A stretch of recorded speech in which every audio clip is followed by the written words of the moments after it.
เก็บเขาไว้เพื่อใจเรื่องที่เป็นความจำแล้วกันเปิดประตูให้ฉันเอาไปเข้าไปซ่อมไปแซมหัวใจเปิดใจเธอแค่เพียงเพลิดเพลินขอเข้าไปขอต้องเป็นใจอยากขอแค่ครึ่งใจให้เธอรู้ไว้กับฉันเก็บเขาไว้ครึ่งใจเรื่องที่เป็นความจำแล้วกันเปิดประตูให้ฉันเข้าไปเอาไปซ่อมไปแซมหัวใจเปิดใจเธอแค่เพียงเพลิดเพลินขอเข้าไปขอต้องเป็นใจให้เธอ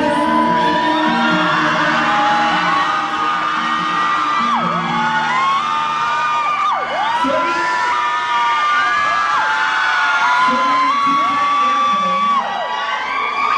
วันนี้เราอยู่ที่เดอะมอลล์บางกะปินะครับผมกับงาน Grand Dog Show นะครับวันนี้ผมรับหน้าที่ส่งอาหารสุนัขครับผมดูแลแต่งตัวแล้วบอกได้คำเดียวว่า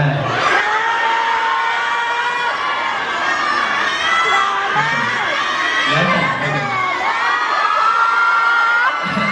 ก็จะบอกว่าวันนี้เป็นงานที่น่ารักมากนะครับผมเพราะว่าได้เห็นแบบว่าบรรดานะครับผู้ที่นำสัตว์เลี้ยงมาประกวดแข่งขันกันที่ผมทำเองครับผมนะฮะก็ตั้งแต่เข้างานมานะครับผมเจอทรัพย์สมบัติเพียบเลยนะครับทรัพย์สมบัติสีทองสีอะไรเต็มไปหมดเลยนะครับมีกลิ่นด้วยนะครับก็น่ารักครับเป็นบรรยากาศที่ผมว่าได้เห็นสุนัขพันธุ์ต่างๆมากมายก็ประทับใจนะประทับใจในความที่ผู้เลี้ยงเนี่ยเขาเลี้ยงสุนัขของเขาได้แบบเชื่อฟังเขาแล้วก็แบบว่าทำตามที่เขาบอกได้นะครับแล้วก็วันนี้มีการประกวดซึ่งผมไม่มั่นใจว่าใช้เกณฑ์อะไรในการตัดสินบ้างแต่ว่าที่แน่ครับมีเกณฑ์หนึ่งที่ผมมั่นใจว่าต้องใช้ตัดสินเราคือต้องน่ารักของผม